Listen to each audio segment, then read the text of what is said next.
evening and welcome to tonight's Undaunted, bringing to the news on church stories. I am Oyi Okbala. Let's begin.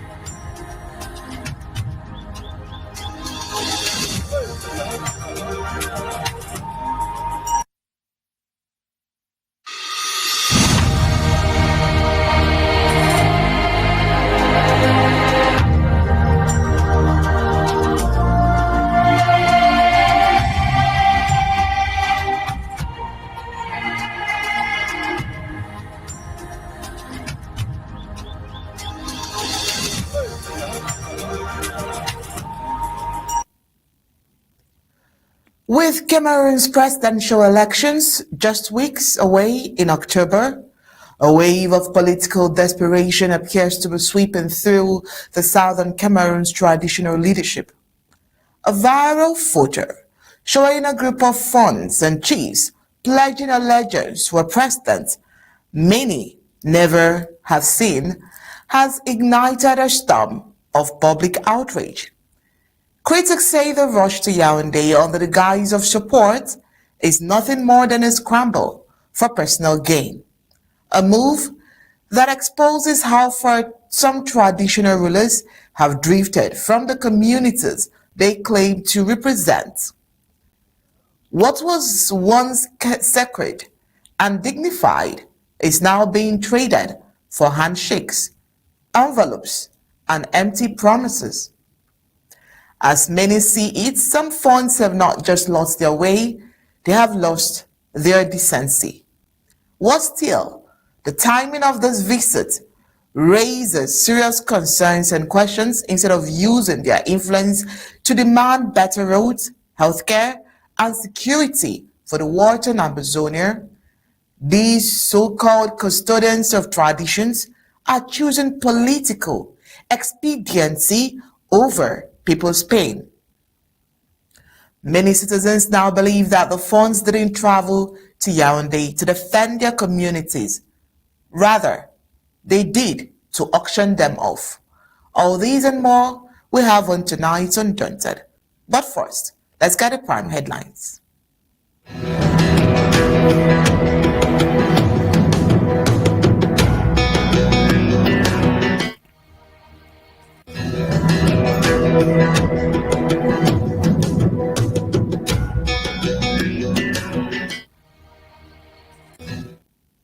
Tonight we'll start with Buea under fire as Buea Colonial Mayor unveils new waste plan.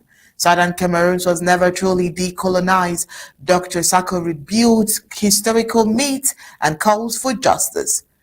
Tonight we'll get to Mbingo, where inhabitants of Mbingo are in fear and threats and the worst after crackdown by La République to Cameroon army. Also tonight, outrage as some South Cameroon traditional leaders pledge allegiance to their invisible president. On the African scene, South Africa launches national dialogue amid high hopes and mounting skepticism. Meanwhile, on the global scene, Putin praises Trump's peace efforts, suggests nuclear deal possible at Alaska summit. Now let's get the news in full briefings.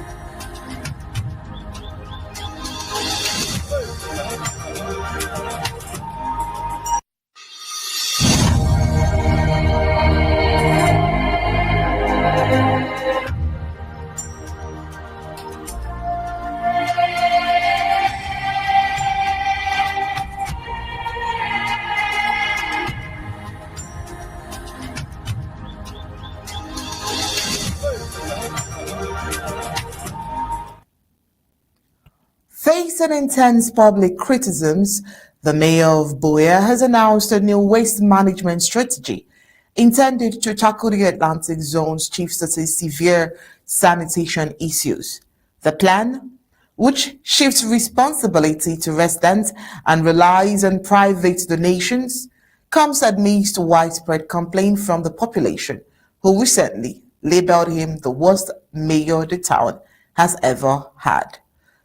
The colonial government's continued inability to address the ongoing Ambazonian war and its repercussion is once again evident in Buea, where residents have taken to condemning their local colonial leadership. Like several other towns in Ambazonia, the coastal city, which has seen its infrastructure and public services crumble under the strain of the 9-year-long war, is now a focal point of public frustration over uncollected garbage. This has led to heavy criticisms of David Mafani Namange, acting mayor for neighboring La République de Cameroun, with many in the community voicing their anger and calling for accountability. In response to this public outcry, the Buea Colonial Council quickly introduced a new waste management plan. The strategy, they claim, involves hiring local youth for collection, engaging private truck owners for transport, and mandating the residents only place trash outside on designated days and times.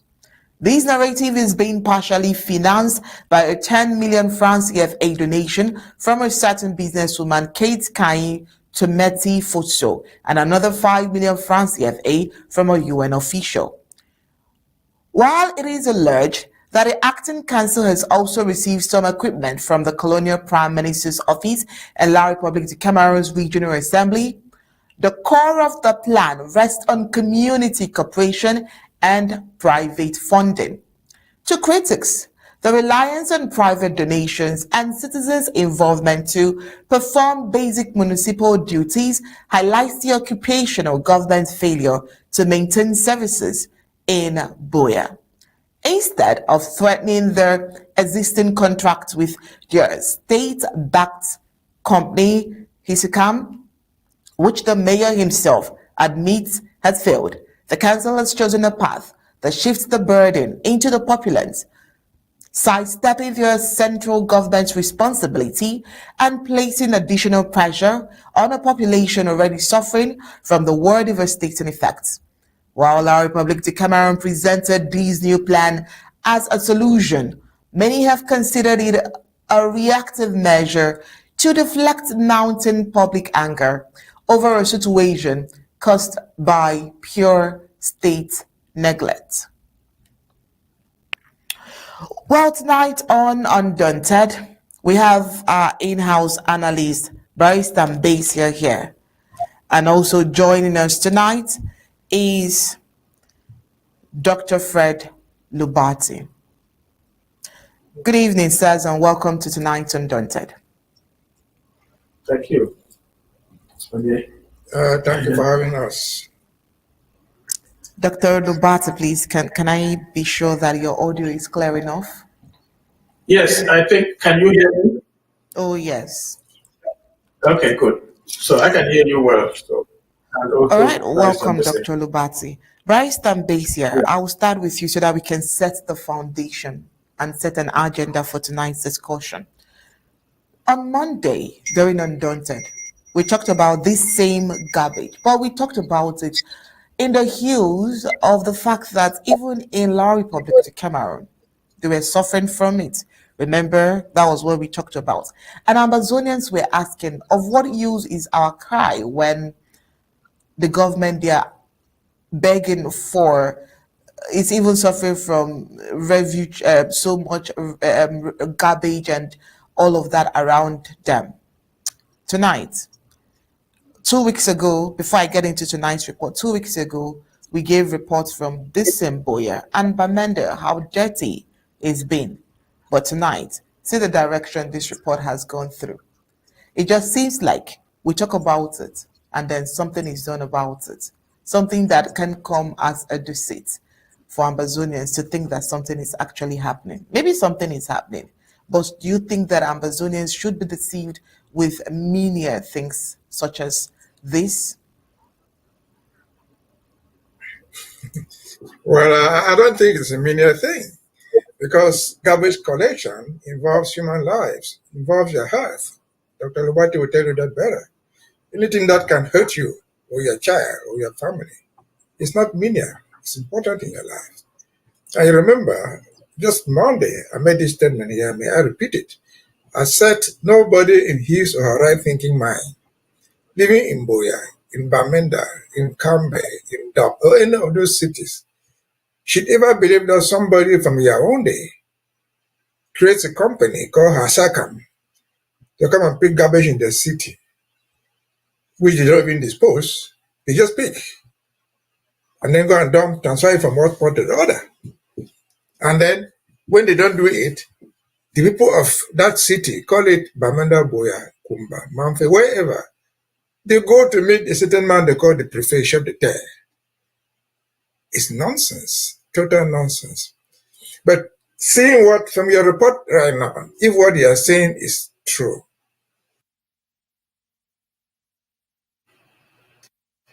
the garbage collection here, just like the one in Buea or any other city, is the responsibility of that city. They should see what to do with their garbage, collect it to free themselves from disease, manage it for their own benefit if they can, or do whatever they think they can do with it. Partner with the local businesses operating in town because they are part of the problem. They also create the garbage and then they make money out of it. They will benefit if the garbage collected is transformed, properly managed, for example, to produce electricity or even just manure. Those companies will benefit from it. And so that is the right approach. The problem is whether that approach they are doing in Buea can work. Again, as I said earlier, it's the responsibility of the council, call it the city. But for it to be effectively successful, the population of that given city must be in control of whatever thing they call the council. The mayor must be a purely elected person, madam, who is elected on a mandate, on a promise that he or she would pick the garbage, manage it, free the people from the danger. If that thing is being done simply because somebody, the prime minister, has given them support, he's free to give them support. That will not go far enough. But just on that alone, if this story is true, I would rather encourage them than discourage them. Because it's the beginning to find a solution to an existing problem. And I believe if other cities, just call it Cameroun, imitated that example, the idea of garbage collection will not have since have been solved. Will you imagine how many companies are in Douala, for example, making money? Call it the Brazilian company, dumping bottles everywhere. They create the garbage, they don't pay anything. Plastic papers are there, brought in by companies, poison people, they block gutters, and so on and so forth. And so it's not a little bit, it's not too little, too much. It's not too little. If at all they do it, it's the beginning of something that should be encouraged. Provided that those people doing it, that mayor, that city or another city, has the powers to do it. Should not be that when he can no longer succeed, he goes to consult with a certain deal, then show the tie. And when he doesn't succeed in case of Buea, he goes to the governor. That's where the whole process fails. It should be a thing that the people of Buea, since you're dealing with Buea, and I come from there, should be able to do it, hold their mayor accountable, if they contribute their money, if they go out to do labor to pick the garbage, they should say, Mayor, this is what we've done in Sandpit, this is what we've done in Great Support, or Santa, or wherever they are. And the mayor will appreciate that. He will accompany them. Without which, next election, if there's to be any election, such a mayor will be thrown out. That's part of the accountability for which they are elected, if at all they are elected. Because at the very least, they will promise, well, if you elect me, they will pick the garbage in the street. He didn't say, if you elect me, I go and ask President Paul Biya to give me money. He didn't say, if you elect me, I go to the Prime Minister's office to seek for money. or I go and pay debt to Hasakam, that they have no idea where Hasakam comes from. And I said, I think I'm right. Hasakam, if you go to the fine print of Hasakam, you'll find the name of a certain minister or some big man behind it who created it from Yaoundé. Not to get money from Buea, Bamida, or any other city, no, but to get funding from the Yaoundé that they will not do the job. While the treasury money they steal. And so, again, if what you're saying is true, I would rather encourage than discourage them. Over to you. So much, Barrister Mbeseha. Dr. Lobati, welcome to tonight's Undaunted again. Barrister Mbeseha says this is not too menial, but what if all of this is just strategy? I mean, October elections are around the corner and we're seeing some strategic moves. I mean, should the people stay with dirt all through the months, day in, day out, and then few weeks or few months to elections, they come clear out the debts and then they're supposed to be celebrated? So what if all of this is just a strategy? Should Ambazonians rejoice at this time? Because I mean, Buea is part of Ambazonia. Okay, so that is very interesting because basically the dirt all across all of Cameroon, it's everywhere, is a symbol of the dilapidated nature and falling apart of the nation. Since the Francophone government took over and started controlling our region, we used to be more hygiene oriented, and we had sanitary officers that watched and made sure that we kept our cities, our environments, open public places clean. But since these people took over, every place has been abandoned. They used to say Bamenda was the cleanest town in Cameroon because Yaoundé and Douala were very dirty. People were giving addresses based on how many heaps of dirt you have to go pass by before you take a turn to go to where they live. And now everywhere, including even English-speaking regions, are looking as bad as La République du Cameroun. There is a phenomenon with those people. And the reason partly is because politicians are not chosen based on true, honest elections where people campaign, make promises, and they know that if they don't fulfill their promises, they will be voted out. These people are basically put in there to pledge allegiance to Buea, like now people are pledging allegiance to a photo and his statue when the man, some reports say he's done and gone. So if you look at the name of that mayor, his name is Mafani. There's a popular former prime minister from that area called Mafani Musonge. That is most likely his family member. So he was given that position just based on connections, not because he's somebody who can really do the job, and he has no obligation to do anything because he's just there as a favor. So it's not surprising if he's attempting to make this effort during election time to give the impression that something is being done. I don't expect anything to happen. The DOs have done it before. DOs, district officers, senior division officers have sometimes come and took cutlasses and pretended to clean towns. And they do that for just one moment and then the place stays the same. So I don't really expect much to come out of them. That's my personal opinion about it. Well, it's a good gesture, but I don't expect much. He's not there based on motivation, qualification, having truly been elected. He's there based on a personal favor related to Mafani Musange. So I don't expect anything out of that. All right. Would see how the coming days goes. I mean, we're still waiting to hear of debt collection probably in Buea and also Bamenda, which are the places that has been reported so far to have lots and lots of garbages here and there. So we'll see how far the other mayors or other deals would go in trying to clean up the place. I mean, a healthy environment begets a healthy people. But away from debt and debt collection, in a compelling legal and historical rebuttal, Dr. Sako challenges the widely accepted notion that the decolonization of southern Cameroons was completed on the 1st of October 1961, when Britain formally withdrew, drawing on international law and UN decolonization standards. He argues that the process that unfolded was not lawful decolonization, but an unconsented transfer of sovereignty to the Republic of Cameroons. He critiques the framing used by both Professor Kausen Ayangwe and Dr. Simon Munzo in a recent television appearance, contending that their failure to explicitly denounce the legal breaches surrounding the transfer risks, reinforcing the false narrative that Cameroon's unity is historically legitimate and lawful. Dr. Sako highlighted that the UN-supervised plebiscite of 11 February 1961 offered only two options: joining Nigeria or the Republic of Cameroon, without the crucial third choice of full independence. This exclusion directly violated UN Resolution 1514, which defines self-determination as the right of all colonized people to choose independence. Moreover, the Republic of Cameroons unilaterally adopted a federal constitution on the 1st of September 1961, before the trusteeship officially ended, without the involvement or consent of Southern Cameroons.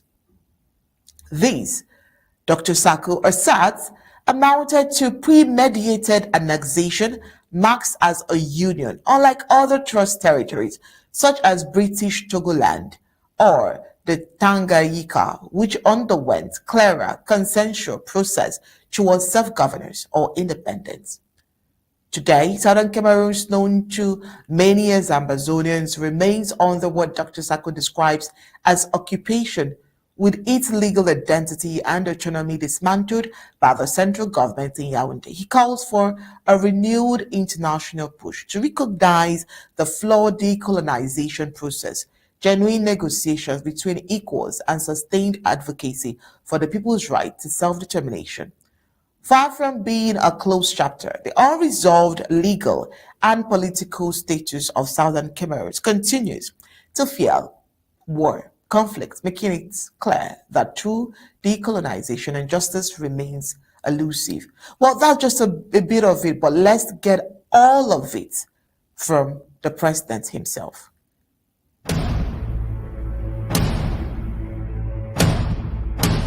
The myth of complete decolonization. This is a legal and historical rebuttal. I'm Dr. Samuel Ikome Sako. In a recent television appearance, Professor Carlson Anyangwe and Dr. Simon Munzo sparred over the historical question of whether the decolonization of the Southern Cameroons was complete on October 1st, 1961, the day Britain withdrew from the territory. Dr. Anyangwe insisted that the act of Britain leaving the Southern Cameroons marked full decolonization. The professor concurred. He made this statement to concur the position of Dr. Munzo in principle, that he attributed subsequent problems to the British management of the decolonization process without detailing the deeper legal breaches that occurred. This framing, whether intentional or not, dangerously distorts the record. It risks aligning with the narrative of regime apologists who insist that Cameroon is one and indivisible, while ignoring the fact that the process that unfolded was not lawful decolonization. It was an unconsented transfer of sovereignty from Britain to the Republic of Cameroon, followed by annexation and occupation. Decolonization. I know it is more than a flag ceremony. It's more than a flag ceremony. International law, particularly the United Nations Charter, the Trusteeship Agreement, and related General Assembly resolutions do not define decolonization as the mere departure of the administering authority. It is a process requiring, number one, self-determination through a fair and transparent choice that includes all legitimate status options, including independence. Number two, constitutional arrangements reflecting the will of the people of the trust territory. Number three, negotiations between the equals, not unilateral imposition by a successor state. In the case of the Southern Cameroons, none of these conditions were fully met. The plebiscite without independence on February the 11th, 1966, an unsupervised plebiscite gave the Southern Cameroon voters only two options: join Nigeria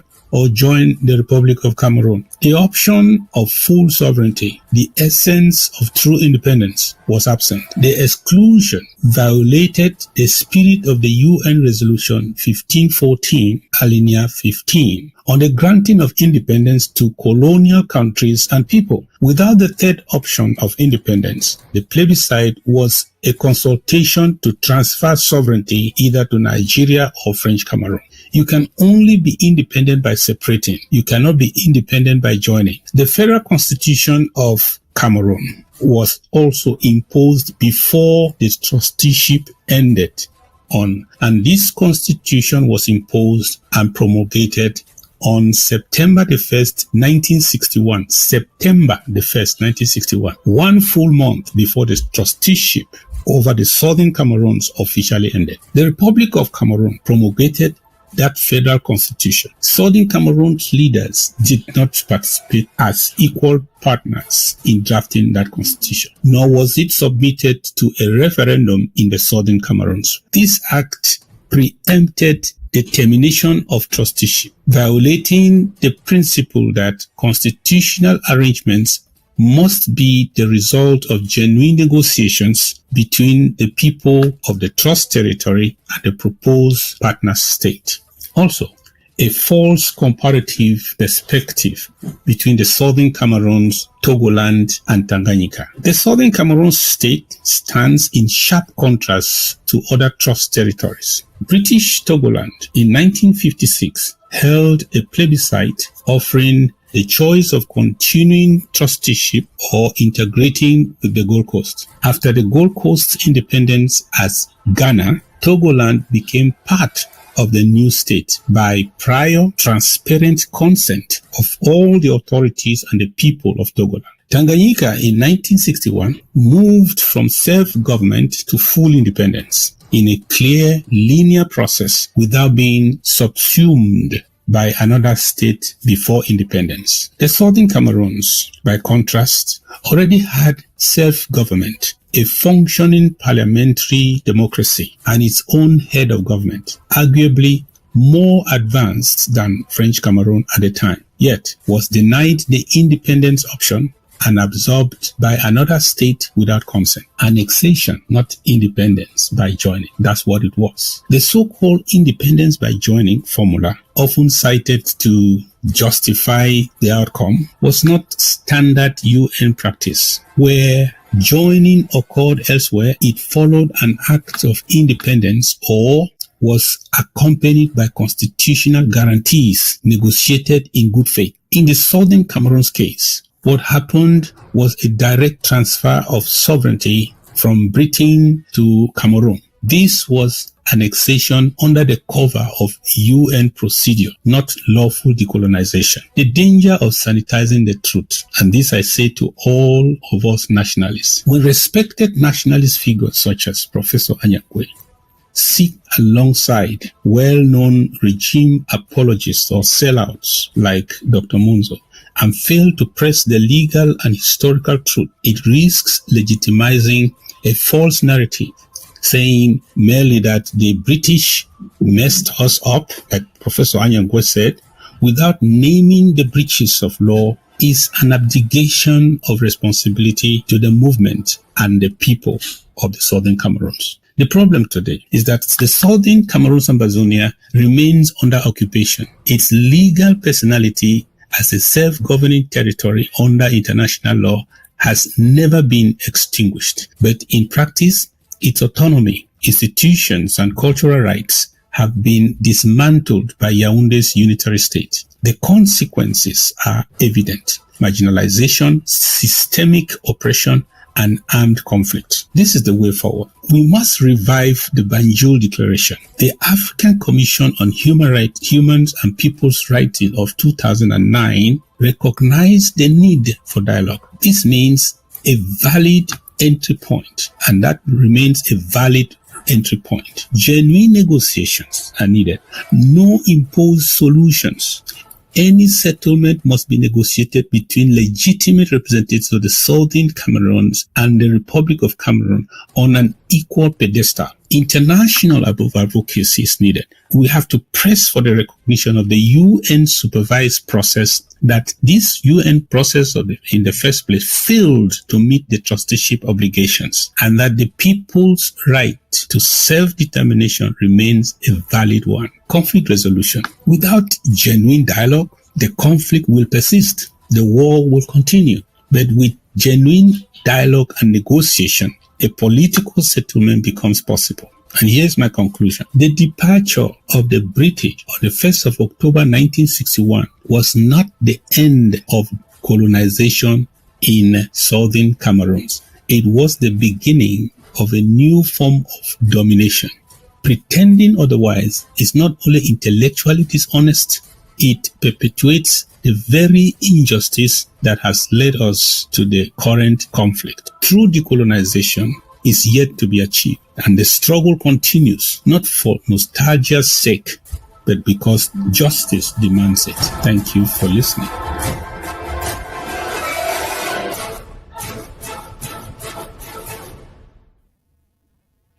All right, and this is one of our major focus of discussion for tonight.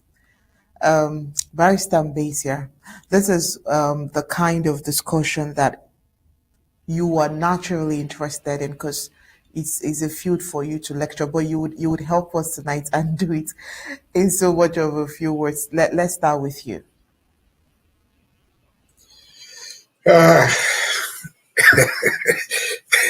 Thank you very much for having me. But before I get there, let me just go back to the last segment. We talked about this thing going on in Buea.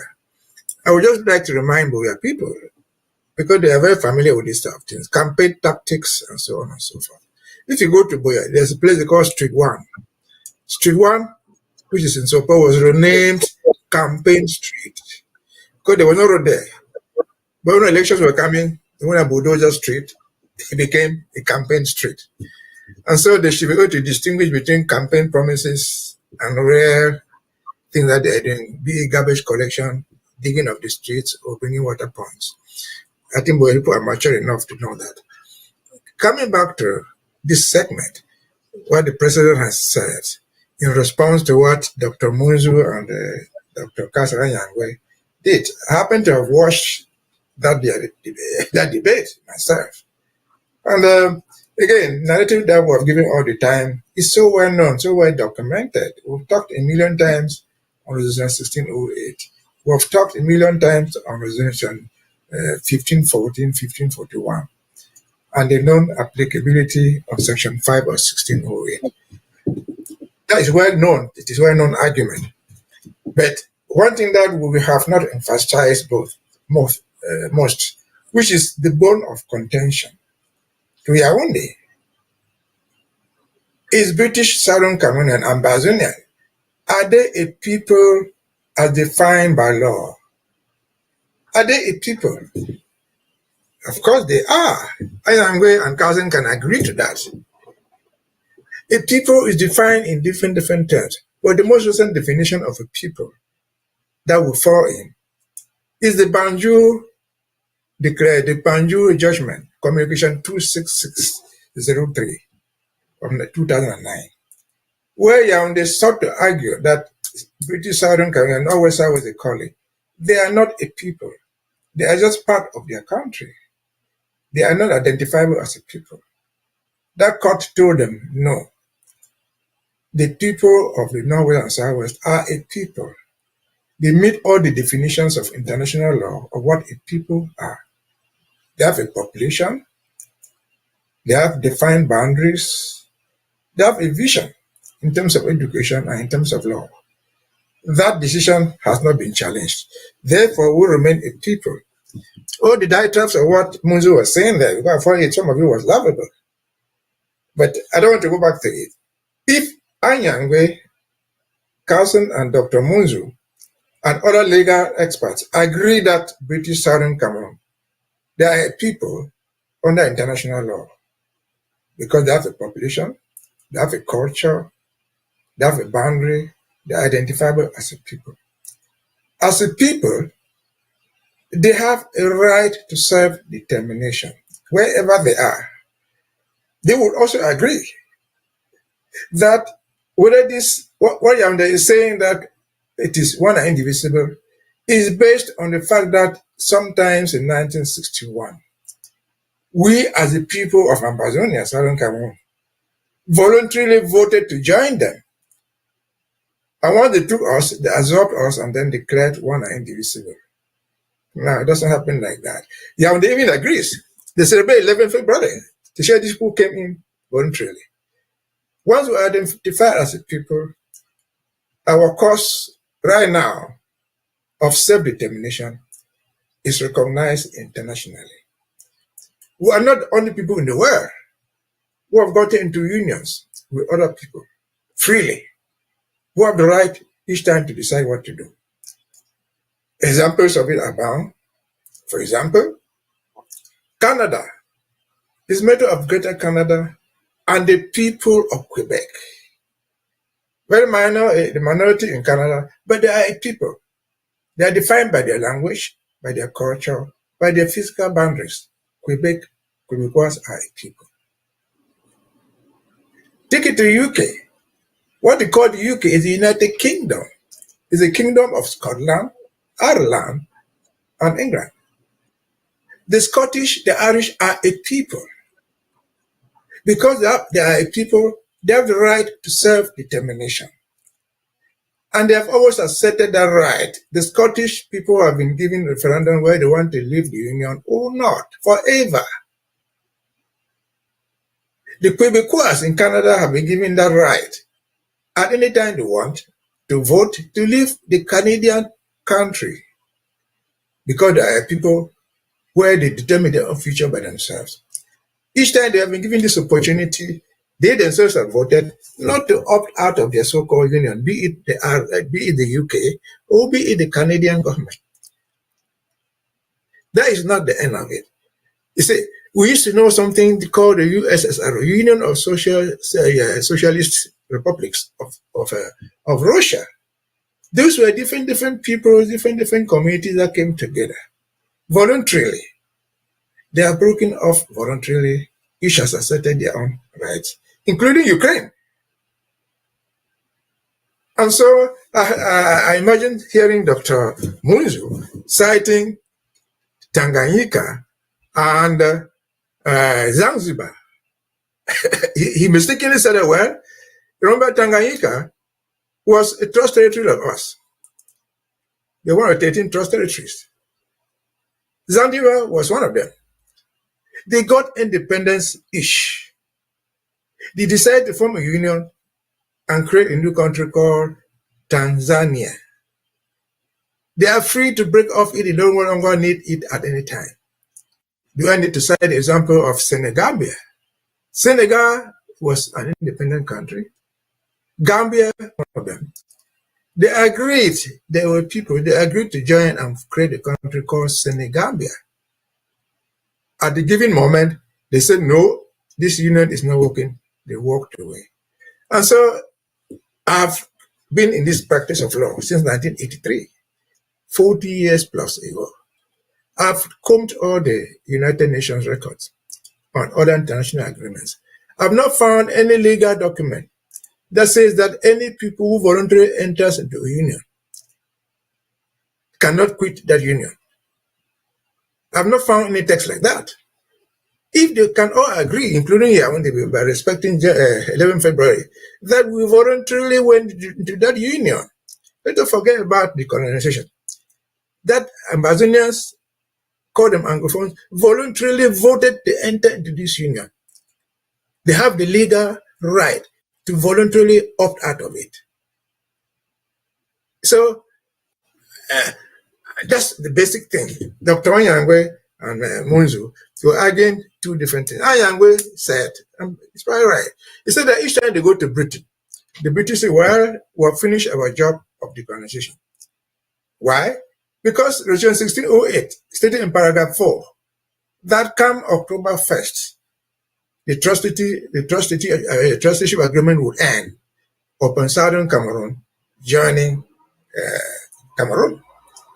come June 1st, the trusteeship agreement will end upon Northern Cameroon joining Nigeria.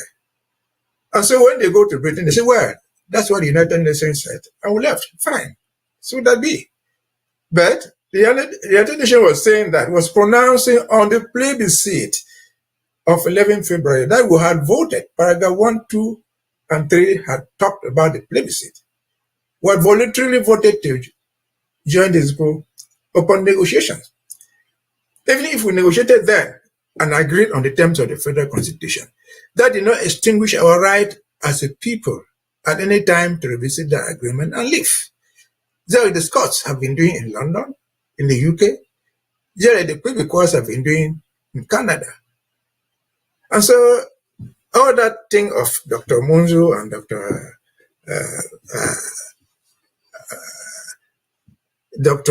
Dr. Carlson, they are building the issue. The basic issue, again, I've insisted, is, are we a people under international law? Yes. Is there any law under the United Nations or any other organization in the world that a people can give up their right to self-determination? There's no law like that. Just no law like that. And so, Barrister, I would come back to you. I know this is the kind of ground you love speaking on comfortably, but then we have a guest in the house and we have to allow him to speak as well. Dr. Lobati, Barrister Mbeseha has tried to mention some countries that opted out, but that's even far off. Recently, Palestine is gaining recognition, and so many countries, as of yesterday, about 150 countries have recognized them, and they are thriving. And I'm wondering what is in this issue for Ambazonians, or what do Ambazonians need to do?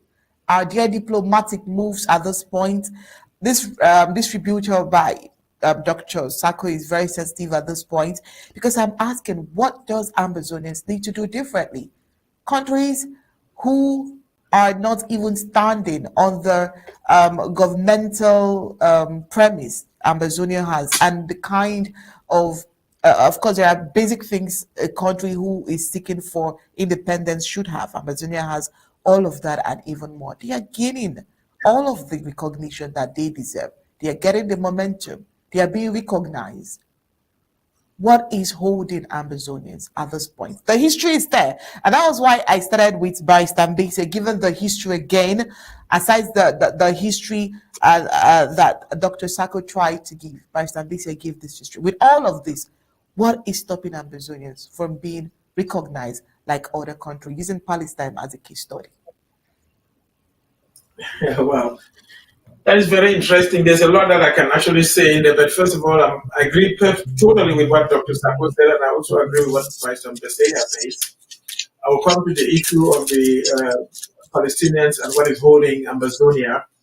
But concerning the so-called decolonization process, it does not only involve the children of Ambazonia, but even the République de Cameroun is not yet decolonized. And I'll give my reasons for that. It's unfortunate that great sons and daughters of the former British Southern Cameroon, not only Diongute, who was in Banjul advocating for La République du Cameroun when that judgment that Barrister Mbeseha was talking was passed, and they gave La République 180 days to meet the people of the former British Southern Cameroon who are aggrieved and address the issues, which they have never done till today.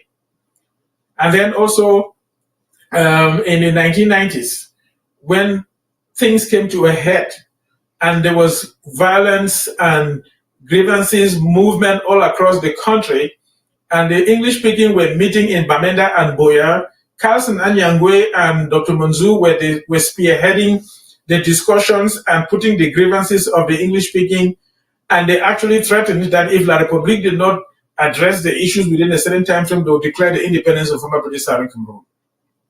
These same people, including Benjamin Eto'o, who is from the Southwest region, used to be a Minister of Justice for La République de Cameroun, and Ekonta Elad were incorporated in the group that was going to revisit and rewrite the constitution of La République de Cameroun. And Joseph Owona, who now dead, was made the chairman of that committee. and he overloaded them and frustrated their efforts and suggestions until they got angry and left. Carlson Anyangwe went to South Africa, was practicing his professorship in the university over there, and he's trying, I think, to come back home. And while Simon Monzu, they managed to get him and gave him the 30 pieces of silver. They basically promoted him being admitted or accepting a UN job.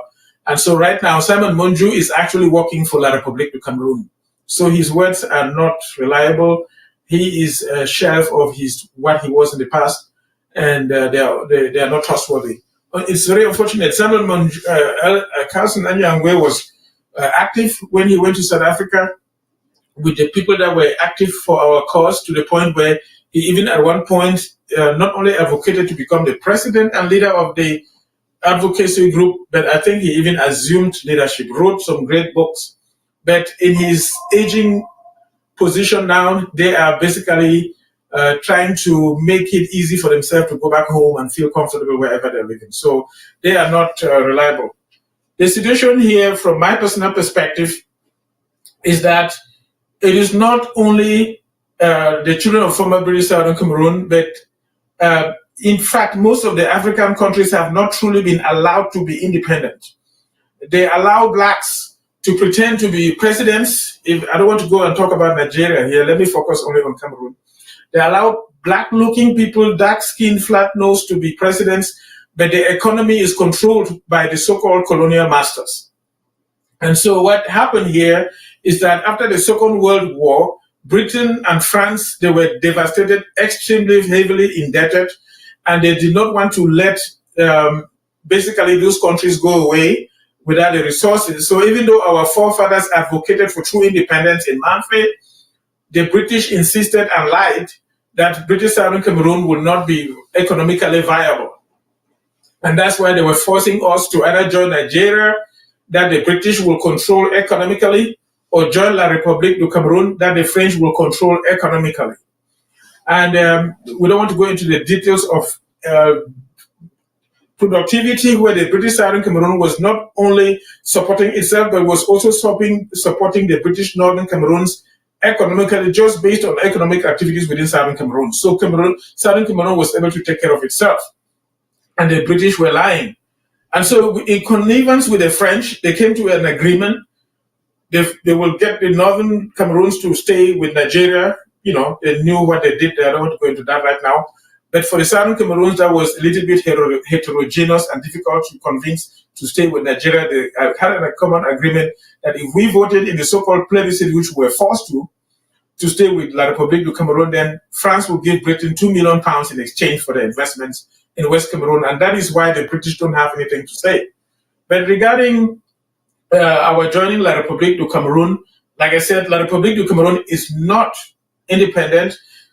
Within a week before their so-called independence on January 1st of 1960, the Charles de Gaulle had Ahidjo signed a 6-point agreement with France to keep them literally enslaved, still colonized and controlled by the French. I don't want to go into each of those points. There are many of them. And those points continue till today. And they have always determined the leadership of La République du Cameroun. They imposed Ahidjo on the Francophones, and later on imposed Buea on the Francophones, and deliberately manipulate elections to keep the people in power that will allow the French to control. So La République du Cameroun is not independent.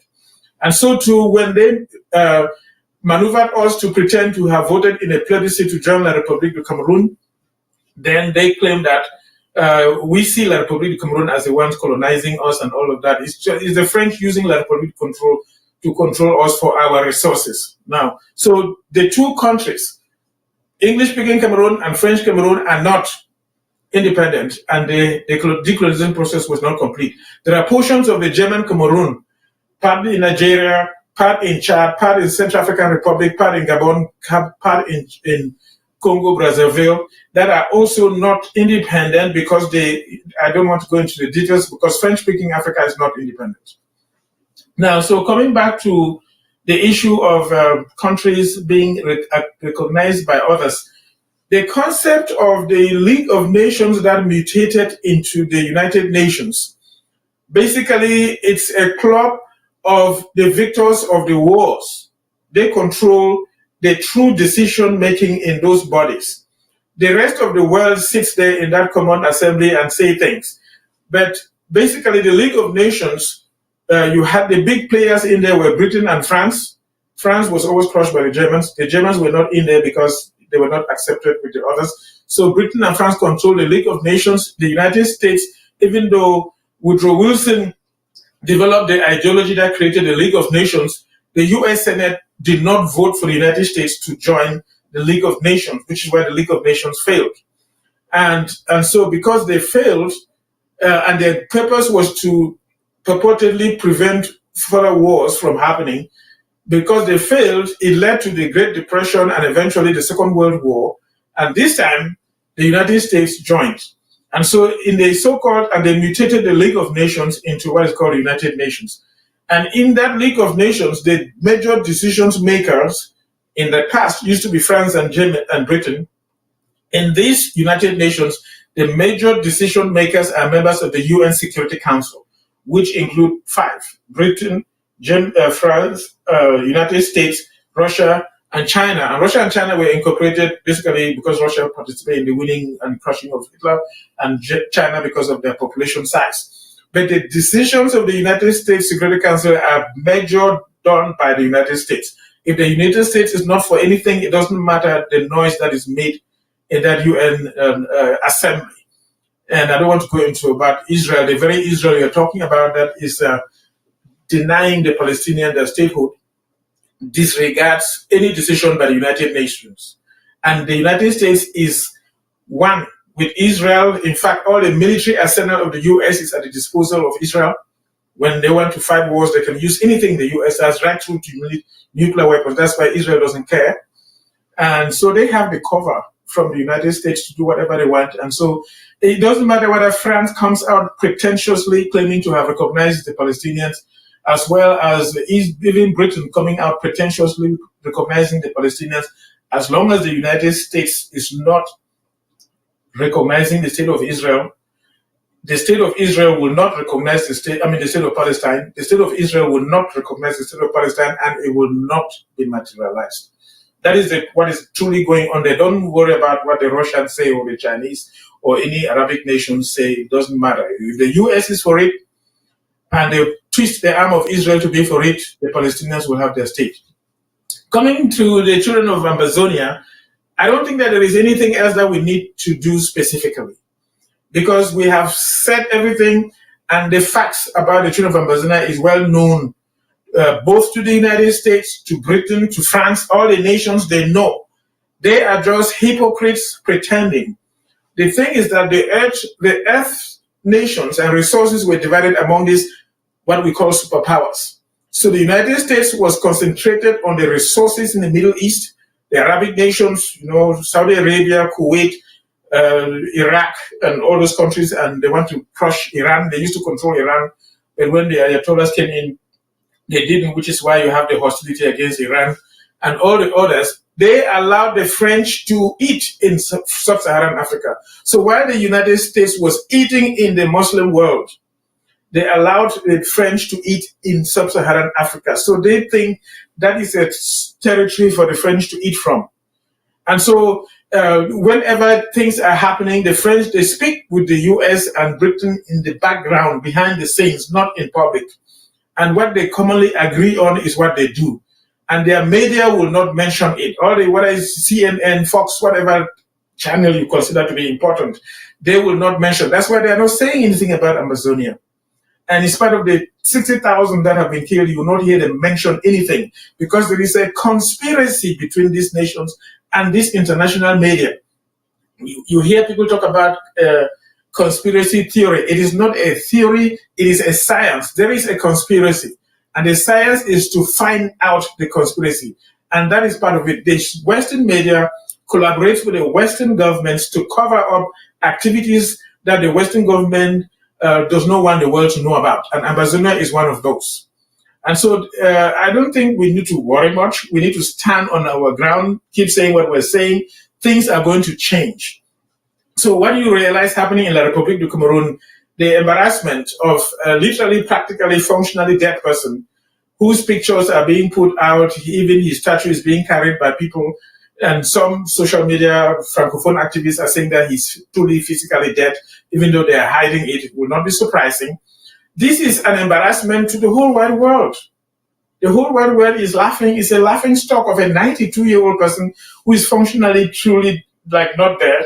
And they are forcing him, and they use all the maneuvers with my classmate, Paul Atanyanji, to basically keep away potential true people who could win elections, to impose him, so that after they have pretended that he's won, they push his son in there, or somebody that the French one used to continue doing the same mischief that they have been doing. And this embarrassment is so evident that even primary school children can see it. Everybody sees it. So it's a monumental failure of international Freemasonry, Rosicrucianism, and all the politics of the West. That's what you see manifesting in the République du Cameroun. So I don't think that we need to think that we need to do more. But the day that the United States is in agreement with the state of Israel, I have a reason for saying that, as well as the European nations to recognize Ambazonia, the story is finished. Right now they are not. And we don't need to change. They know the facts, and we'll continue talking about it.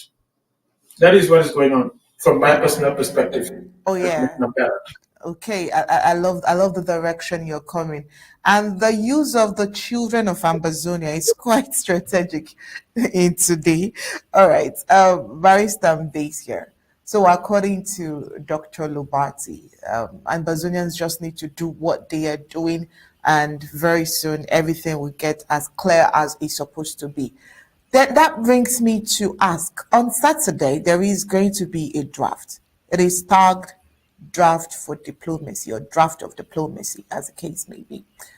Do you think that drafting diplomacy, yes, this is the flyer, drafting diplomacy, at this point where we're seeing how other countries are being recognized here and there, how significant is this drafting diplomacy? And why do you think that Ambazonians should turn up? What are those strategic steps that this draft would help the government of Ambazonia, led by Dr. Sako, achieve? Well, I think we can all agree that modern politics goes in two ways: diplomacy, which is talking, and fighting, military, which is killing one another. And if we take it back a bit, let me just revisit the question he asked. Why are they recognizing Palestine and not recognizing Amazonia? Maybe many of us don't know. Palestine was part of the Ottoman Empire. That was also partitioned and destroyed during the Second World War. Just like the German protectorate that would belong. All those countries in the Middle East, notably Iraq, Saudi Arabia, and other small countries, were part of the Ottoman Empire. They were also given out as trust territories to different countries to administer. Palestine was given to the UK. The UK had Palestine. In 1946, when they created the United Nations, 1945, United Nations, like Israel did not exist. The Israelites were still be in their journey for 40 years looking for a home, nothing like Israel. But there was Palestine. And Palestine was under the UK. When it came to giving independence, as Dr. Lobati just said, there's something they call international conspiracy. The British conspired as administrators, just like they did in their own case. They conspired to create the state of Israel in 1948. Created a homeland for the Israelis who have been wandering around the world. They created a place called Israel inside Palestine and left. They were the Palestinians without a homeland. They were the administrators. They were administrators over here.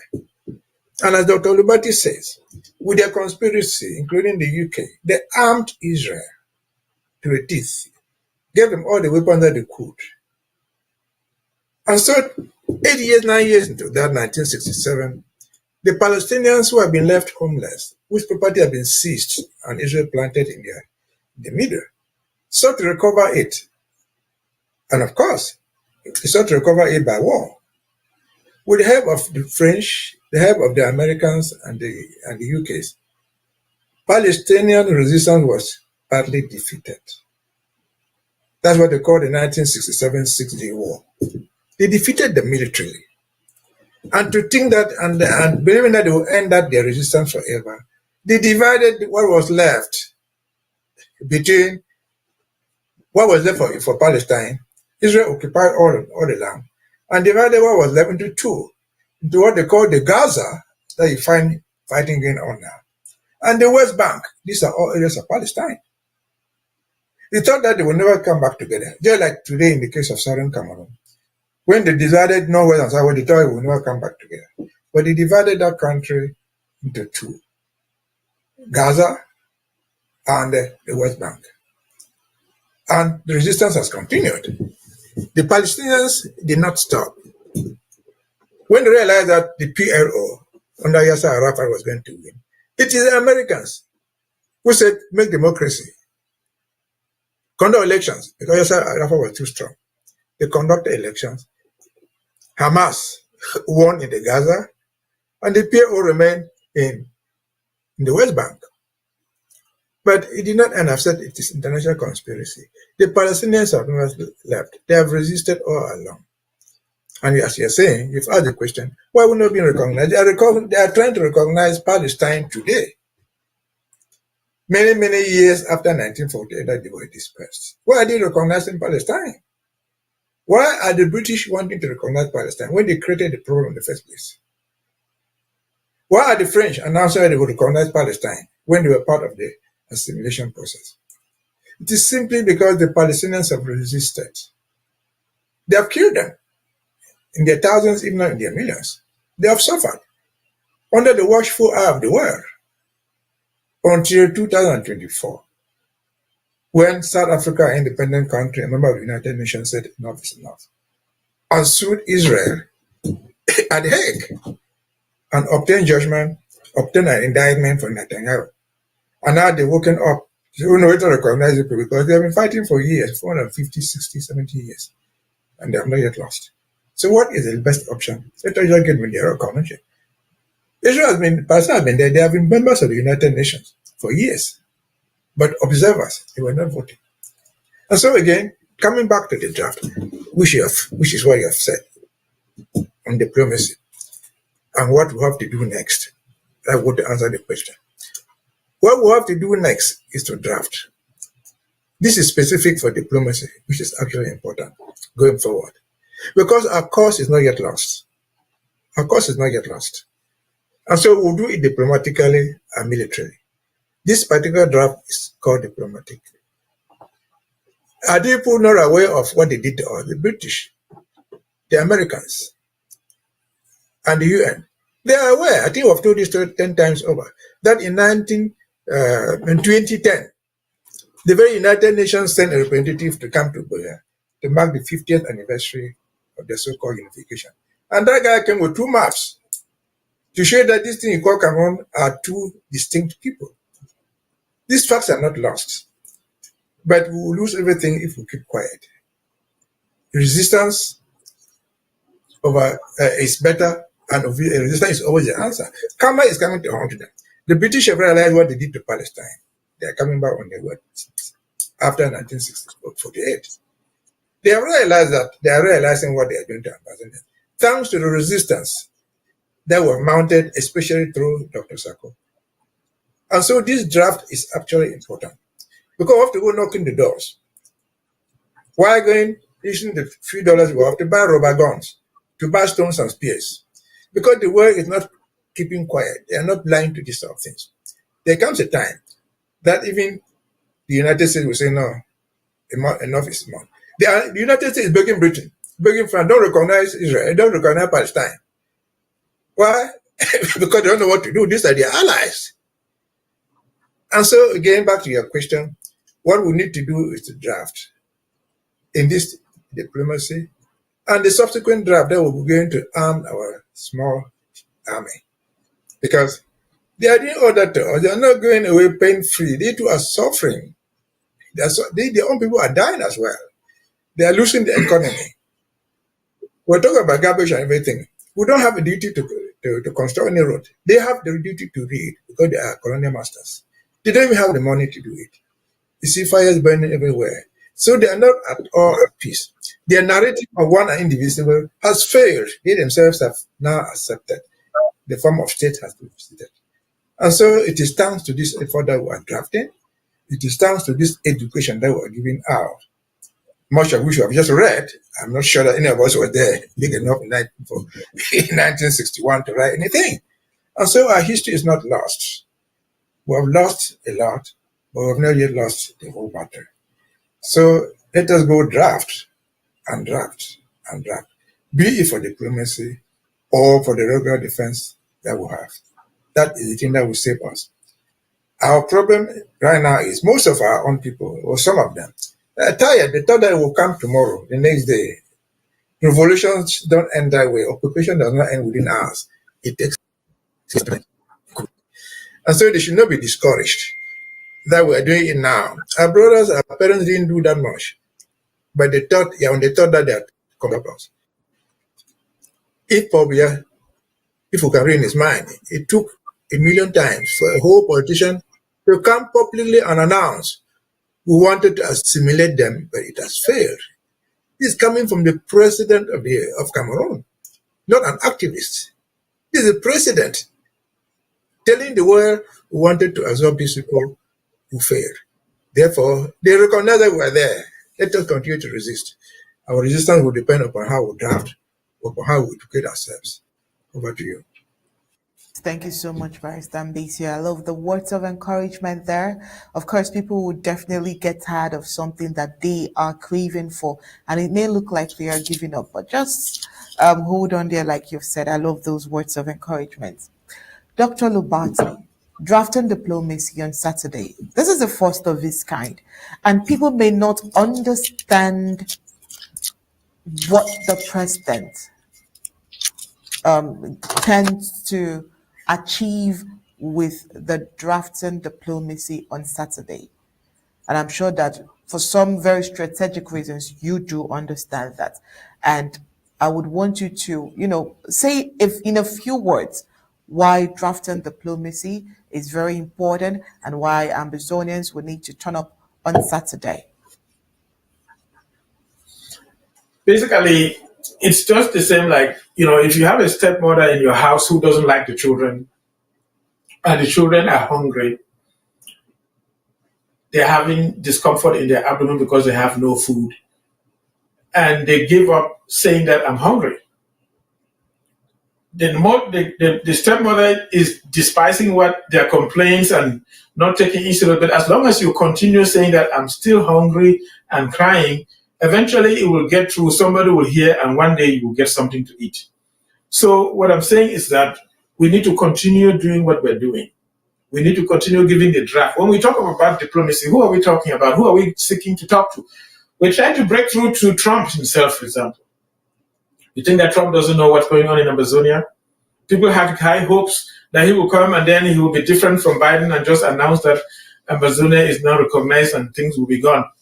But Dr. Tita is there begging Trump in the streets of New York to pay attention. They have flattered Trump the way he likes to be flattered and said the kinds of words he likes to hear. But the man is like deaf. He's not saying anything because that's U.S. government policy. The U.S. pursues its interest. What the ambassador of the U.S. is doing on the ground in La République du Cameroun is what the U.S. is wanting. So instead of watching Trump, watch the ambassador of La République, of the U.S. in La République. What does he say and what does he do? That is what the U.S. is doing. So anyway, what I'm saying is that when we draft for diplomacy or even defending ourselves, like our boys on the ground defending themselves, it's just like the hungry child keeps saying that I am hungry. I'm uncomfortable in my bowels because I have no food. I feel hungry. I need to eat something. I need to fill my stomach. So even though the stepmother would not listen even if the stepmother wants to beat it and kill it, but the child should continue expressing the discomfort. And one day, maybe the father of the house will hear and rebuke the stepmother or step in and make sure the child has something, or the stepmother will return to her senses and feed the child. The reason I call them stepmother because they have refused to take us serious. The British that control us on behalf of the United Nations, the very United Nations that had the German territories, because after the Germans were defeated after the First World War, we became a League of Nations territory. And then when the League of Nations mutated into the United Nations, we became a United Nations Trust territory. Those were our true parents. And Britain was administering us on behalf of the United Nations, just as France was administering French Cameroon on behalf of the United Nations.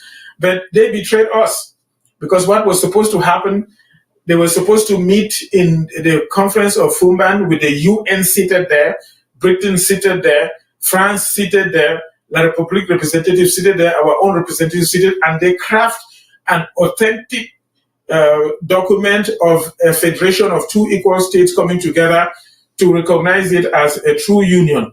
But what happened? The UN Secretary General was killed in the Congo, and so the UN was not there, and Britain was not present, and only France with La République du Cameroun met with our forefathers and came up with something that they call the Federal Constitution.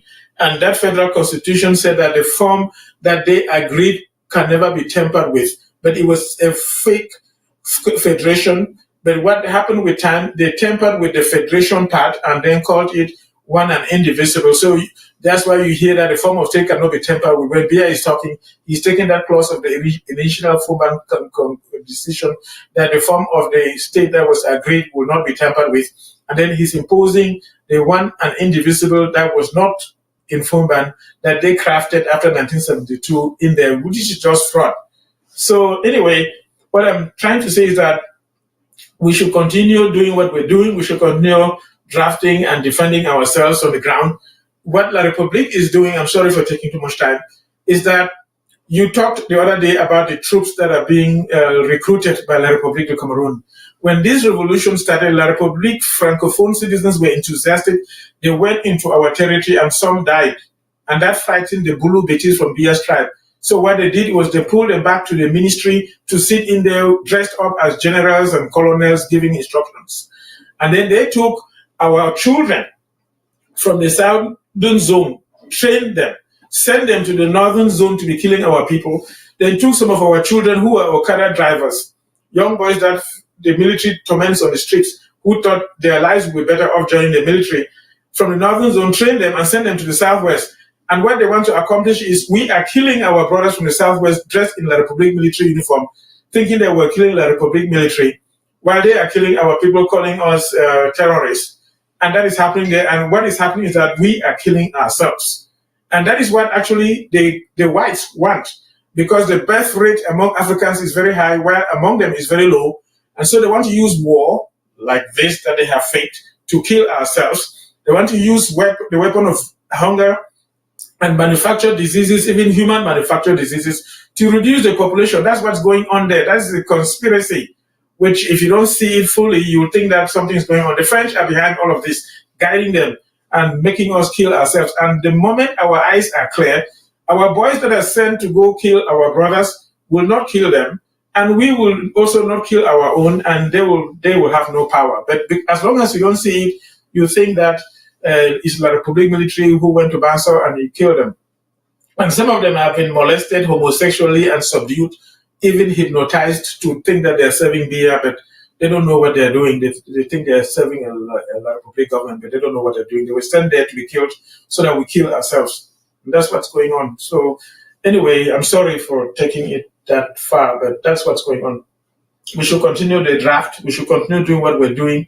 Eventually, towards the end, we will emerge victorious. That's what I would say here. All right, so they should all turn up on Saturday because at the end of the day, you believe that Ambazonians will emerge victorious. Those are your words as it concerns the draft and diplomacy on Saturday. All right, thank you so much, Barrister Mbeseha. Thank you so much, Dr. Lobati. Moving on to the rest of the reports we have today, let's get into Mbingo and see what's happening there. Now, there is the content of a letter from a victim of La République to Cameroon army attack in Mbingo who voted for anonymity for security reasons. In this letter, it says that on Saturday, the 9th of August 2025, the military commander in Hilltop, Mbingo, summoned all the inhabitants and showed them a text message in his phone. He claimed it had come from Amba fighters. In the message, an alleged fighter warned that they would attack in a few days. The commander then threatened the population that if the attack happened, the people would be ready for the worst. Sadly, the attack came that same Saturday and caught everyone unawares. Despite the warning, instead of protecting the population, the military turned on them. They started beating people mercilessly, accusing them of seeing the boys and not informing the military. One of the victims is a security guard at the Mbingo Baptist Hospital, who also serves as a catechist. He had just returned home and was helping his wife wash clothes when the attack happened. A woman collapsed nearby, and the same military man called him to use his bike to take her to the hospital. He did so with the help from another boy who was passing by. But when they returned, the soldiers descended on both of them with beatings, accusing them of complicity. Many others were also beaten. Then on Sunday afternoon, 3rd of August, the military invited everyone again to their temporary camp. They accused the population of playing complicity with Amba boys. They fired gun in the air in front of everyone and warned that if another attack happened, they would burn every building in the area. Well, according to the letter, he says that they all now live in fear. They do not know or they do not invite attacks and can't be more vigilant than soldiers who have telescopes and other devices that they should use to know when the attacks are coming. Yet, they spend their time collecting money from bike riders on the Mbingo Road and chasing after girls and married women. That's the greatest distraction to a soldier on duty. Now, that is the letter. Now, Mbingo is a town in the Savannah zone of the Federal Republic of Ambazonia, and this is just a little bit of all of the treacherous and very painful things that their civilians there would have to go through. The question is, why should the civilians be the one to watch out? Why should they be the one actually doing the security job? And the securities would have to wait for them to inform them that there's going to be an attack. It's just very sad. This is almost like using civilians as humans should, because I mean, what's the difference? You beat up a people, you threaten the people because they didn't inform you of a threat or an attack that may happen. There is no limit to what we would hear from La République de Cameroun. Dr. Lobati, let's start with you.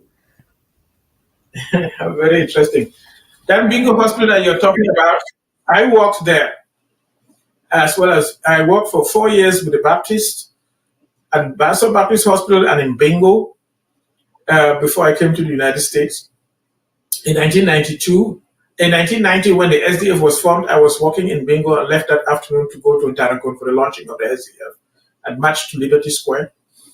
I was there when Frundi won the elections and crushed Paul Biya, and they put the Northwest Province under a state of emergency, and they sent troops all across that area to Bello, and La République military killed 7 young people, shot them, some through the eyes that came out by the ears, some on the arm and the abdomen, and they tied the doctors in the operating room, and I was the main doctor treating patients in the office, and they brought them one day, and the next day the very army that shot them came in with gonorrhea and sexually transmitted diseases for us to treat them.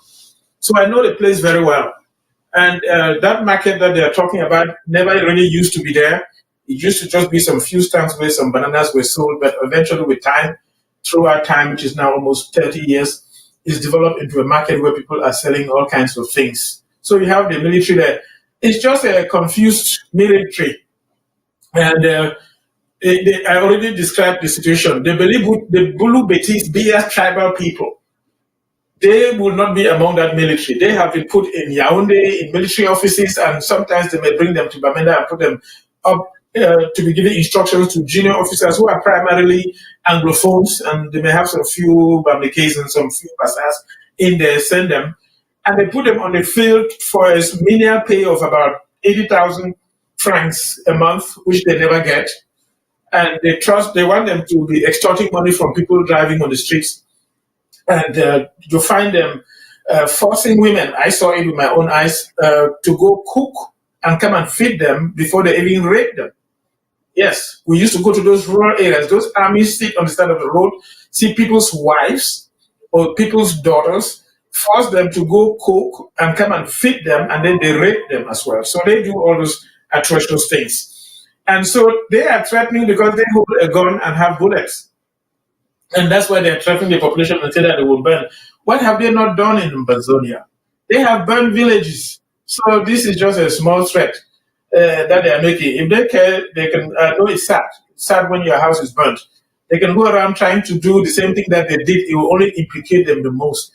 But they are just childish. The people are thinking that they have telescopes. They may not even have any telescopes. They don't have equipment. All they have is just a gun with some bullets in their pockets. And some determined young men can get them out. Anyway, I don't want to go into details, but I know that place and all what's going on there. It's just a confused military that are being abused by the higher ups, put on the streets without pay, letting them extort money from Okada riders and people on the side of the road as they rape people's wives to feed them. That's who those talks are. They're talks. They're not respectable people. All right, thank you so much, Dr. Lobati. Barrister Mbeseha. Dr. Lobati thinks that they are confused military, but aside that, you have a very serious issues with any of the report that has to do with using civilians as some form of shield or military shield. You really have a problem with that, and I'm sure that you would have the angle you would want to come in as regards to this situation. No, I don't believe they're confused. They're not confused at all. What they are doing is a military strategy. These people are not stupid. They have adopted some strategies to fight the war against the Amazonians. We might conclude at the end of the day that these are failed strategies, but there are strategies put in place. They have adopted essential three strategies.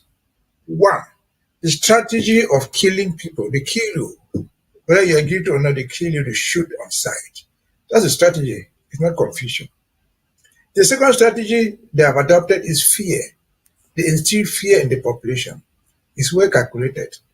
It's not a joke. The third strategy they have is manipulations. They manipulate the population. They manipulate leaders. They manipulate chiefs. Those are effectively put in place by this regime from Yaoundé. Let us take the killings. If I am not mistaken, I think this gentleman, Sam Sawyer, is from Boyo. That place, Mbingo, I think is in Boyo. What did Sam Sawyer do? A crippled man to be shot and killed. Their aim was not that Sam Sawyer will fight them. They wanted to show the population that they will kill anybody who resists against them, even though Sam Sawyer was not resisting by virtue of his own physical incapacities. So they killed Sam Sawyer for doing nothing. Again, just as Dr. Lobati said, as a strategy, what would they say these people in Garbu did? Was the killing in Garbu a mistake? No, it was a calculated strategy. They told destroy themselves. They gathered people, gave them arms, go down there, kill people, burn their corpses. They are not burning the corpse of a dead man to die again. The idea is to hide the evidence one. And the idea is to show the world they are still living. That if you do not cooperate with us, you too will die. That's a careful strategy. And then, of course, fear, as Dr. Roberta says, is a deliberate thing. When they go and burn out villages, Kembong, Mautu, every place they set fire on the whole village, is it because the village is fighting against them? No. They are sending a message to the people around Ambazonia. Whoever does not cooperate with us is dead. So with that fear, they expect you to come around and report about your son, your daughter, about a stranger you have seen. So it's a strategy, those are strategies that are put in place. Are these successful strategies? I would say no. These are strategies, as Dr. Lobati says, those are strategies of a failed army, a defeated army. This time, if your story is true, they're shooting in the air. Because everybody knows the danger of the gun. If you don't tell us, or if one of us dies again, instead of shooting in the air, we'll shoot you. Those are strategies of a failed army. They have been defeated, they are on the retreat, and in most cases, visit the Spanish Civil War and see a defeated army on the retreat is very, very ferocious. They are terribly wicked. They will destroy everything on their path. They will kill people and go back in anger. Because defeat provokes anger. The defeated person is often very angry. Not the boy gets defeated and sits down quietly. No, defeat it provokes anger, and anger provokes those other actions, which are not effective in anything. The people in Buea, they are just threatening them. Because if they do anything, they don't do anything, they will still shoot them. Samson was their son. He was their brother. So our people are already aware of this. If you do nothing, they come and burn your house. If you do nothing, they come and take you and go like they took away Wazizi. So these are careful strategies worked from France, I believe, and being implemented by Yaoundé. Why they worked in France? Because France has experimented those things before. In Nigeria. But above all, in the Bamidi case in the West, in Cameroon, during the Makiza Wars, they will burn down every village. They will decapitate anybody they found on the way to discourage you from ever belonging to the resistance. And so, again, Ambazonians are aware of this. But to me, I think those are signs of defeat. We don't wish them to happen to us. If we can avoid them, we would. But they will not. Remember, this war started.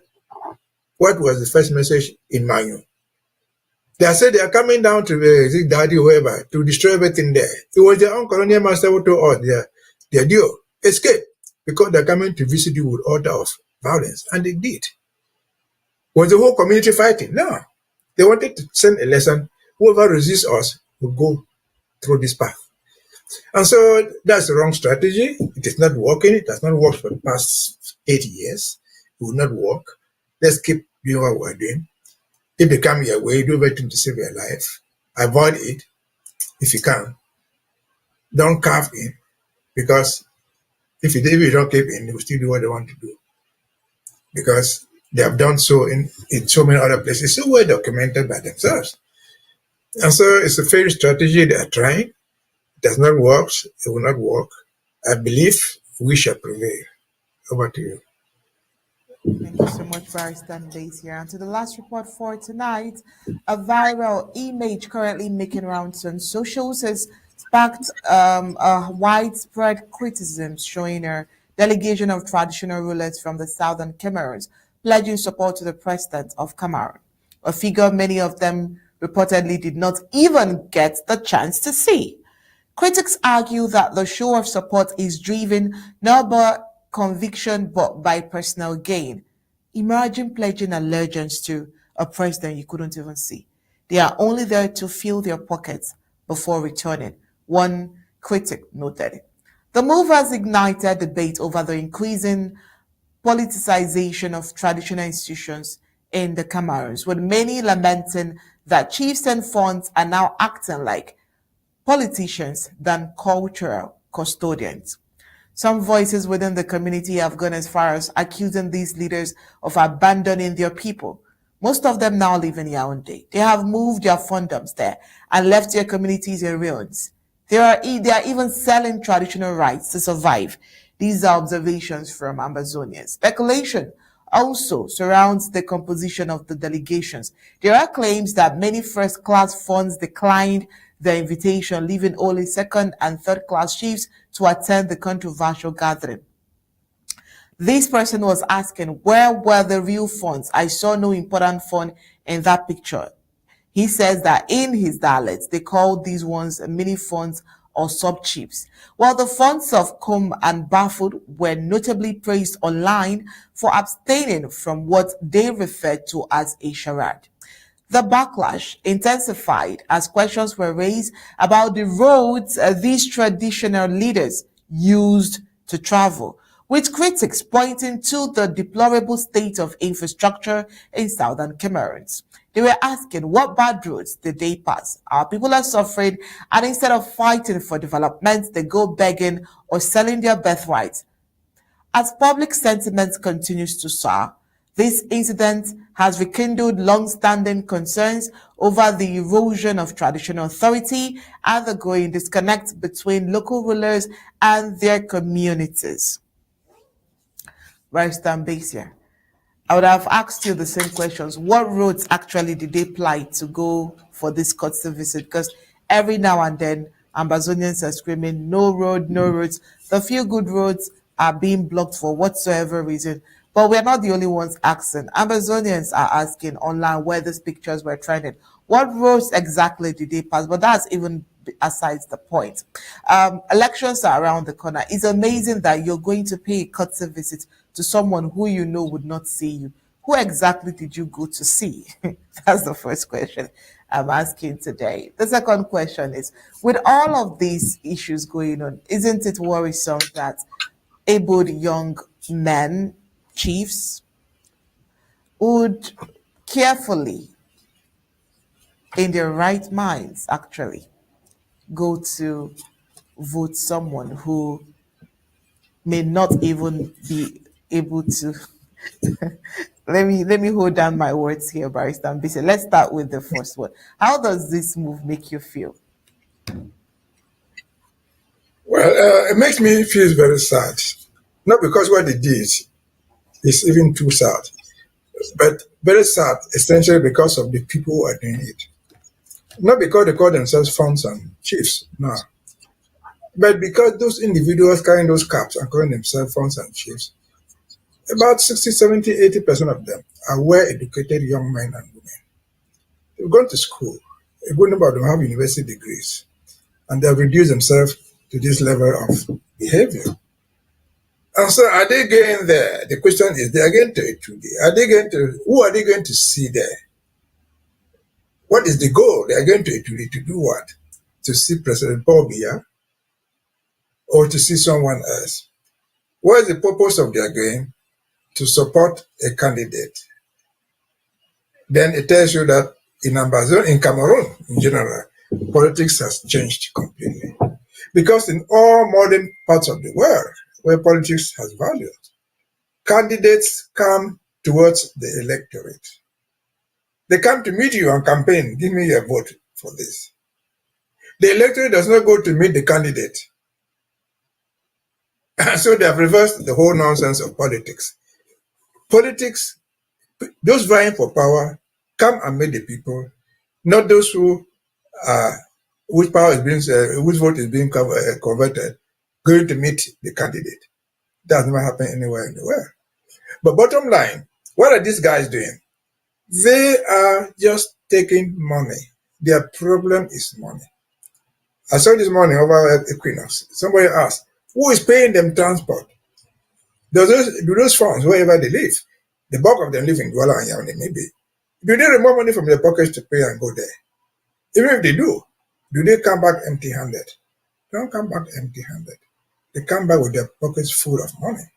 So it is politics for sale. I was terribly embarrassed. I watched an audio this morning where Lele Afrique, the governor of the Northwest, they called him, was lecturing funds. He was lecturing them. I said, look, I come from Bazu. I think that video is still there. I come from Bazu, that's Munda. Even there, the traditional rulers of Bazu don't behave like that. And so these people are a complete sellout. They are momentary leaders. But in terms of politics speaking, strictly speaking, if there were to be democracy, do those people count? All of us come from different villages. Is your father going to vote, or your mother, or me, or you, going to vote on the dictates of a fund, what the fund has told them? No. They will vote. Most of us are educated now. People will vote what they believe in. If there were to be elections, which I think they will be known. And so these people are people just dishonest. Again, the story is too long. I don't know how to go by it. It's too long. Because I saw a similar thing, for example, I've given this example before. They gathered a number of people in Kope Maneguba. Elites from Yamani, Ngole, and others. They came in their big vehicles. Somewhere they parked them and they walked across. And they gathered the villagers, gave them money to pay back in the name of supporting President Paul Biya, including Owane, the duo was adopted in the battle. He paid for 50,000 to play that Paul Biya should be a candidate. I mentioned Owane because Owane, at this very moment, the basic thing is that by the time you go to UNAM, you have a first degree. So this man has some education in his head. So if people of that level can still do that, he's a very young man, he's still in active service. What do you expect from people like that? These are supposed to be our elites. The funds are not doing it alone. You find the bishops doing it. And of course, they are not doing it for everybody because you find priests writing against it who don't want this type of nonsense, asking questions. And so those funds are truthless people. If they get any money, it is for their family, and I'm sure they do get. It's for their wives. They will get scholarship for their children. If asked on what road do they go, they don't need the road to go there. If they needed them, they will send them helicopters to pick them up. But above all, they don't need a road. They don't even need water, they don't need food. They will be fed and lodged in Mumfebe and best hotels in Cameroon for money. But bottom line, I've asked a question which nobody has an answer. Whom are they going to see in the Tudi? Are they going to see Paul Biya or somebody else? If they are going to see somebody else, is that the candidate for the elections? Certainly not. If they went to campaign for Paul Biya, did they ever saw him? Did they ever see him? Sorry. They never saw the body, physical body of certain Paul Biya, the candidate. But yet, they received remuneration. They took money and went back home. All I can say is shame unto them. And congratulations to the few who resisted the temptation of taking a loaf of bread and a tin of sardine and purportedly selling the people. For the Northwest, I insist, go learn the lesson from Lele Afrik, your own governor, from neighbor Bazu, about chieftaincy, because the culture is almost the same. Go learn it from him. He told his story on video. And so it's sad. We never thought that we'll get back to this level, but we are there. But with or without the funds and chiefs, we are going to prevail. Over to you. Thank you so much, Barrister Mbeseha. Dr. Lobati, fonts of Southern Cameroons. Aside from the font of Bafut and Com, the rest have gone to show allegiance and support to the president they did not even get to see. People are asking, who did they go to see eventually? And Barrister Mbeseha also threw in a question that I wouldn't know if you would want to toe that route tonight. He's asking when the electorate began to go seek for the candidates seeking for election, when the reverse became the case. What would you say? There's a lot that I can say there, but basically, it's a whole laughing stock that even primary school children, little children, are laughing over it because it's evident for everybody to see. See, in the southern zone, in the southwest province, that governor who was calling our people cockroaches and dogs, which tells you he didn't study well in school, because human beings are not cockroaches and they are not dogs. They are different. That governor told the chiefs that on national days, events, the chiefs must carry a placard with the name of the village and all their citizens or their subjects must march behind them. And then he made them congregate as a group and march like some humiliated subjects. These ones in the northwest region, also they have been pulled over there to go and honor the picture, Paul Biya's photo. And then I also saw another picture that they have not shown, where they were carrying a statue of Paul Biya that has been made. Remember that dictators around the world make statues, put it up, and then when they go down, people drag the thing and destroy it. So they have a statue of Biya they have built, and people can carry it and move around. And they were carrying that statue and moving around. They have been reduced to nothing. Basically, it's a policy of the French to make sure that they capture the land totally, reaching down to the traditional. So what they have done is they have created an association of traditional rulers of Cameroon, where all the traditional rulers are members, and they gather them and indoctrinate them with what the French want done. And basically, these so-called DOs and governors, they went to Enam, where they were indoctrinated to ensure that they enforce French policies to control the land. And these DOs and governors, they call chef de terre. That means they are the head of the territory and the land. And when anybody wants to acquire land, wherever you are under that chieftaincy, not only the DO has to sign off on it, but also the traditional authority has to ensure that the land truly belongs to you and the chief gets a portion. So before anybody gets a piece of land in your name, whether you are indigent or non-indigent, before you get a land title, the chief gets a portion. Even when you buy land from somebody else, the quarter head gets the money that goes back to the chief.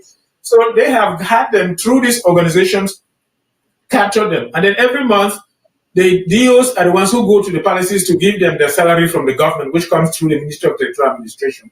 So first-class chiefs get 250,000 francs a month, second-class chiefs get 200,000 francs a month, and third-class chiefs get 150,000 francs a month, and the DO has to come and meet the chief to give it to him.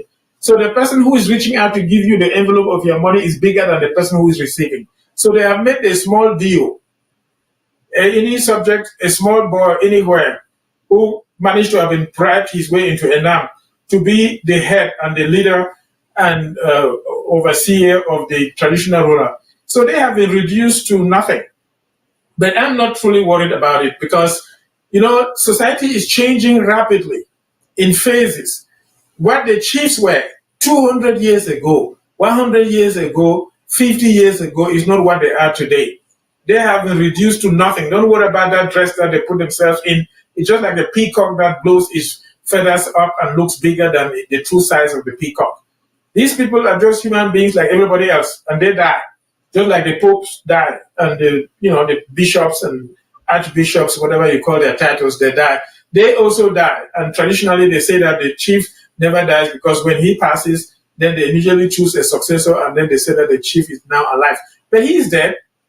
And then they change the name of the chief and put somebody else. So in their feeble minds, they're looking at Buea just like how in the village, the chief dies, they say he has not died, and then when the successor is named, they say the chief is back. So they're thinking that since Buea is literally, practically, functionally dead, when they do this fake election and then they make his son dead, then he has come back to life. And Buea has flattered them also by making chiefs have the titles and positions that their fathers had. So like the son of Mancon used to be the first national president of the CBDM, and they have flattered his son to believe that he is the first national president of CBDM, even though the son of Mancon had no voice. So too, the one of Fumban and all the others, they have flattered them. So they are just acting in that light. They don't have the ability to resist. If you put a frog in a container of water at its body temperature, the frog will stay there. But as you keep increasing the temperature gradually, the frog will not be able to tell that the temperature is going higher and higher until you boil it and kill it. That's what they are doing to these chiefs. In the future, they will no longer be where they are today. They will be evicted. Because the population will always stay. The population is increasing in size. The population will always be, and they will reduce their relevance, and in the future, they will no longer be there. That's why they have relocated and they're living in Yaoundé. From Yaoundé, they will disappear, so don't worry about them. They are finished.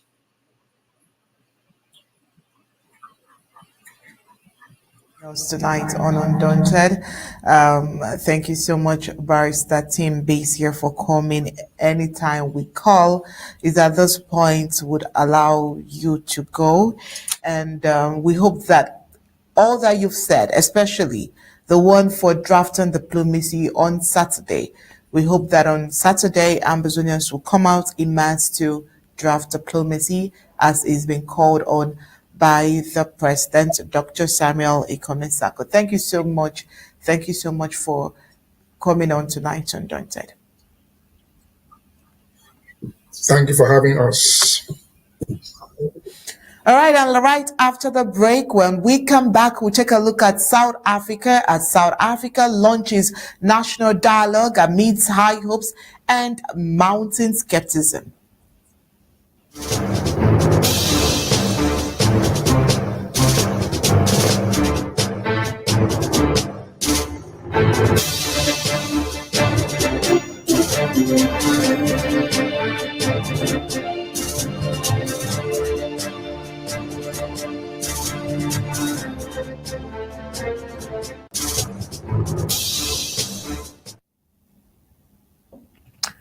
South Africa is set to launch a sweeping national dialogue on Friday amidst a uniting political leaders, civic group, and ordinary citizens to address the country's depending and deepening crisis.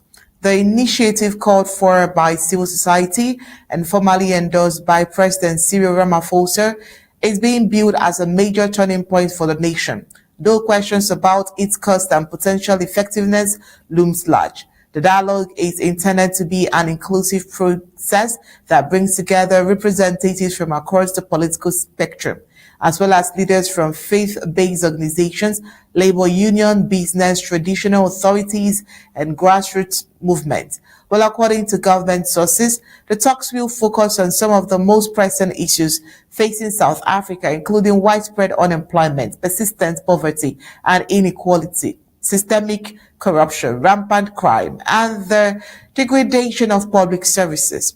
President Ramaphosa, who has faced mounting pressure to show the decisive leadership as the country confronts multiple social and economic challenges, said the dialogue represents a crucial opportunity to reset South Africa's national cause. He described it as a platform for South Africans from all walks of life to shape the country's future together, emphasizing that the process will not be limited to politicians or elites. However, the initiative has not been without controversy. Concerns have been raised about the reported $40 million cost of the dialogue, a figure critics say is excessive for a country battling physical constraints and high levels of public dissatisfaction. Opposition parties and watchdog groups have warned that the funds could be better spent on immediate service delivery or job creation. There is also skepticism about whether the talks will lead to substantive change. Past efforts to challenge and engage the public through commissions and consultations have often resulted in limited follow, with recommendations either shelved or implemented only partially. Critics fear the dialogue could become yet another symbolic gesture, lacking both accountability and concrete outcome. Still, some voices within civil society remains cautiously optimistic. Leaders of civil advocacy organizations say the dialogue could provide a much-needed forum for confronting difficult situations and difficult truths and building consensus on a new national vision. They argue that if structured, transparency and followed by real action, the process could help bridge divides and restore faith in South Africa's democratic institution. Right after the break, we'll see the news across the globe.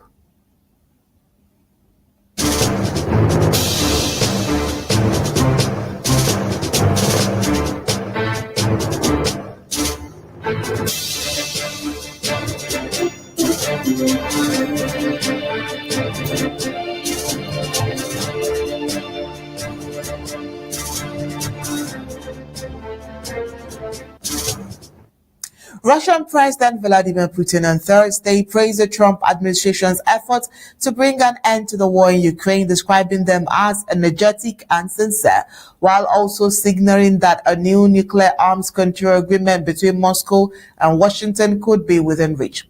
The remarks came on the eve of a closely watched summit between the two leaders set to take place in Alaska. Chairing a meeting of senior Russian officials at the Kremlin, Putin offered his first public comment since former U.S. President Donald Trump announced the summit. His tone was notably more conciliatory than in previous months, suggesting that the Kremlin sees a potential breakthrough in the current round of U.S.-Russia diplomacy. The current American administration is making, in my opinion, quite energetic and sincere efforts to stop the hostilities, stop the crisis, and reach agreements that are of interest to all parties involved in the conflict. This was what Putin said during the meeting. Putin's comments appeared to signal a new chapter in US-Russia relations, as diplomatic terms from both sides prepare for talks expected to focus not only on Ukraine but also on nuclear arms control. Well, according to sources familiar with the summit's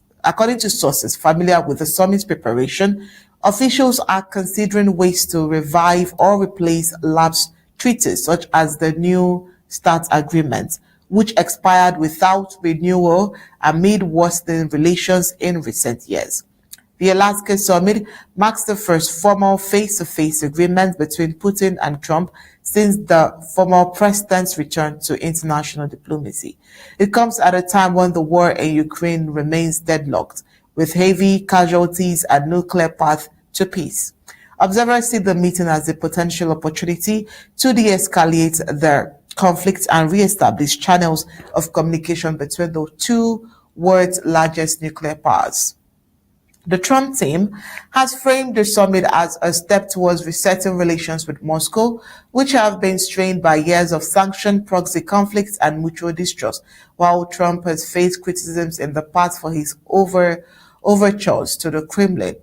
His aides argue that the dialogue is essential to achieving lasting peace in Ukraine and broader strategic stability. And that's it for tonight's Undaunted. Bringing to the news untold stories. But before we go, let's take a look at the news that made it to the headlines.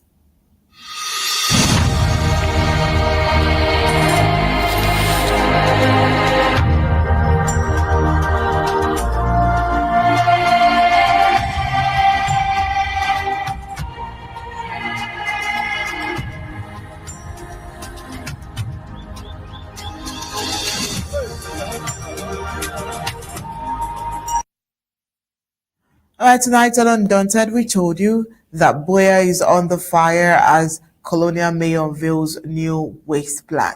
Also tonight, we told you that Southern Cameroons was never truly decolonized. Dr. Sako rebutes historical myths and calls for justice. Inhabitants of Mbingo are in fear and threat, and they have seen the worst crackdown by La République to Cameroun. Also tonight, we told you that some traditional leaders has pledged allegiance to an invisible president. South Africa launches national dialogue amidst high hopes and mounting skepticisms. Also tonight, Putin praises Trump's peace effort, suggesting nuclear deal possible at Alaska summit. That's it for tonight's Undaunted. Bringing to the news untold stories. On behalf of the team of technicians behind tonight's Undaunted, and of course, Dr. Fred Lobati and Barrister Team Mbeseha, is good night and God bless.